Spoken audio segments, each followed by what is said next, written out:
히브리서 기자는 이제 초보적인 신앙을 버리라고 권면합니다. 1절을 보면 그러므로 우리가 그리스도의 도에 초보를 버리고, 앞선 5장에서는 젖을 먹는 신앙을 초보적인 신앙이라 표현하며 담단한 음식을 먹지 못하는 이 히브리서 독자들의 심령의 상태를 염려하고 있었습니다. 그렇게 우리가 나아가야 할 길을 안내하며 우리가 반드시 해야 할 일은 초보적인 신앙을 이제 버리는 것인데, 그에 앞서 우리가 가지고 있던 초보적 신앙이 무슨 모습인지 오늘 생각해보며 오늘 본문을 나누려 합니다. 6장 1절과 2절에선 그러므로 우리가 그리스도의 도의 초보를 버리고 죽은 행실을 회개함과 하나님께 대한 신앙과 세례들과 안수와 죽은 자의 부활과 영원한 심판에 관한 교훈의 털을 다시 닦지 말고 완전한 대로 나아갈지니라. 이 말씀을 보면 우리가 초보의 신앙을 버리고 완전한 대로 나아가야 한다는 이 기자의 말씀, 하나님의 말씀에 권면이 있는데, 그 전에 우리가 경계해야 할 일들이 있었던 것 같습니다. 먼저 죽을 행실을 회개는 하나님께 나아가는 신앙으로 이어집니다.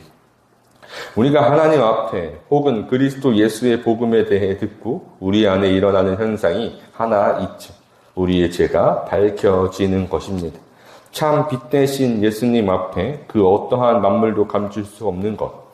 히브리서 4장 13절은 지으신 것이 하나도 그 앞에 나타나지 않음이 없고 우리의 결산을 받으실 이의 눈앞에 만물이 벌거벗은 것 같이 드러나느니라. 그렇게 우리의 모든 것이 벌거벗은 것처럼 드러나기에 우리의 죽은 행실들, 하나님 앞으로 나아가지 못하게 했던 그 모든 행실, 즉 죄를 의미하는 그 모든 것이 이 말씀 앞에, 하나님의 뜻 앞에, 예수 그리스도 앞에서 벌거벗은 것 같이 드러나는 것이죠. 그것으로 인해서 우리는 하나님 앞에 온전히 회개합니다. 회개하는 것으로 우리는 하나님께 나아가는 신앙을 얻어 은혜의 보좌 앞으로 완전한 곳으로 나아갈 것이죠. 이것이 첫 번째의 말씀이었다면, 두 번째는 세례들과 안수에 대한 내용인데, 이것들은 모두 신앙을 고백하고 신앙생활을 시작하며 하나님과 교회 안에서 주어지는 은혜의 모습을 의미하죠. 오늘날로 생각해 본다면 세례를 받고 세례 교인이 되며 그 교회의 진정한 교인으로서 신앙생활을 시작하는 그 시작을 알리는 것을 가지죠. 또한 본문에서 말하고 있는 이 안수는 오늘날로 보면 교회의 임직을 가리키는 안수, 기독교의 입문의 시작을 알리는 등의 안수를 의미합니다.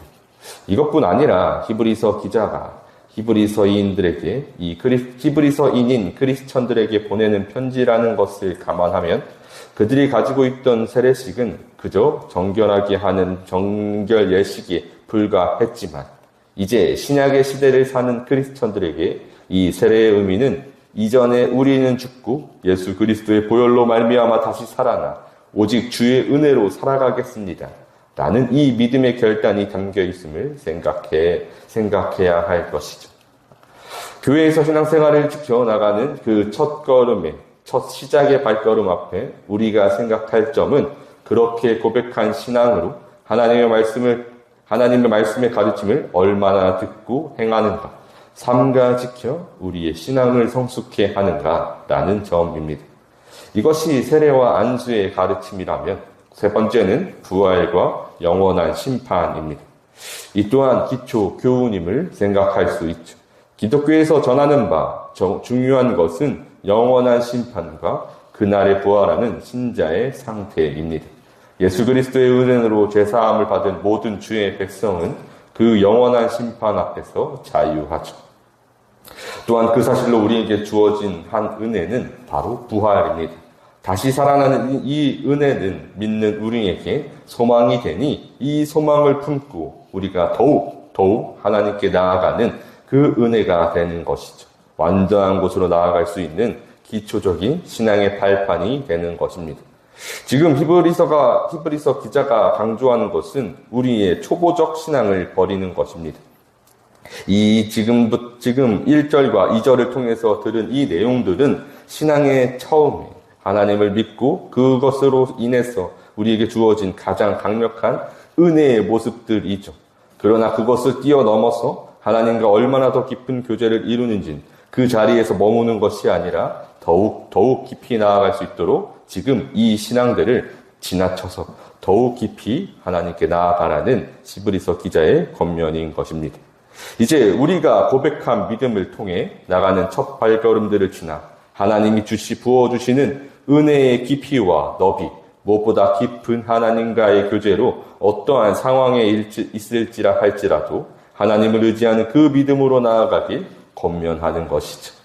지금까지 히브리서에서 강조하고 있던 것은 믿음을 유념하며 그리스도 예수께로 나아가는 것입니다. 그러기 위해서 중요한 것은 우리가 내 삶에서 얼마만큼 예수 그리스도를 똑바로 바라보며 그 예수 그리스도를 향한 믿음을 지키고 내 삶에서 적용하고 있는지가 매우 중요했죠. 그를 위한 초보적인 신앙을 버리라는 것입니다. 하나님 앞에 섰다면 죄인임을 인정하고 은혜의 보좌 앞으로 나아가는 것, 그것으로 우리는 하나님과 더욱 깊은 교제를 이루며 나의 나된 것은 다 내려놓고 하나님으로 말미암아 예수 그리스도를 믿는 믿음으로 말미암아 살아갈 것이죠. 세례와 안수를 받을 때 우리의 믿음의 고백, 그것으로 교회를 위하여 하나님을 위하여 오직 믿음으로 예수 그리스도로 말미암아 살아가겠다는 그 믿음의 고백으로 우리는 더욱 하나님과 깊은 교제를 이룹니다. 하나님이 부어주신 그 첫사랑으로 말미암아 우리는 더욱 하나님과 함께 살아가겠다고 내 모든 삶의 영역에서 오직 하나님으로 말미암아 살아가겠다는 믿음의 결단까지도 이루게 될 것이죠. 부활의 소망으로 이 땅에서의 모든 고난 앞에 우리는 인내하며 은혜의 풍성함을 누리는 것으로 하나님과 더욱 깊은 교제를 이룰 것입니다. 어떠한 상황이라 할지라도 인내가 연단을 부르며 참 소망을 품게 하는 그 즐거움을 부어줄 것이기 때문입니다. 그렇게 우리는 초보적인 신앙을 듣고 더욱 완전한 곳으로 장성한 자의 믿음의 분량으로까지 걸어갈 것이죠. 이때 오늘 본문에서 아주 유의해야 할 한 단락이 나옵니다. 3절을 보면 하나님께서 허락하시면 우리가 이것을 하리라. 하나님께서 허락하실 때 그 은혜를 누리게 할 것입니다. 그러나 이 말씀이 우리에겐 한 가지 걸림돌이 될 수도 있을 것이죠. 하나님 허락하지 않으시면 우리가 이것을 할 수 없다는 것 아닌가? 그러면 내가 행하는 그 초보적인 신앙을 버리려고 하는 것도 다 헛된 것이 아닐까? 우리에게 집중되는 것, 우리가 분명히 알아야 할 것은 그것은 맞습니다. 그건 당연하겠죠. 그러나 하나님께서 반드시 허락하셨다고 한다면 우리에게 확증되는 것, 우리에게 증거되는 것은 지금 하나님이 우리와 함께 하신다는 사실. 모든 것이 하나님의 은혜라고 고백할 수 있다는 사실입니다.